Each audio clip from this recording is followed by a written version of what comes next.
Hi everyone, welcome back to a new episode of How to Log In.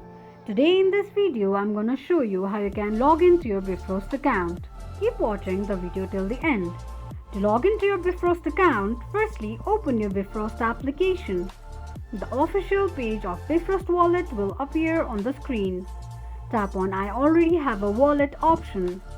Agree to Bifrost terms of use and privacy policy by clicking on I agree.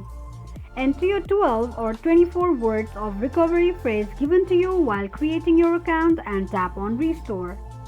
Type in your PIN code. Confirm your PIN code by re-entering it.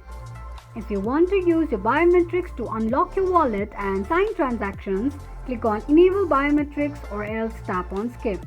This is how you can log into your Bifrost account quickly and easily just in few steps. If you have any thoughts or queries, let us know in the comment section. Don't forget to subscribe to our channel.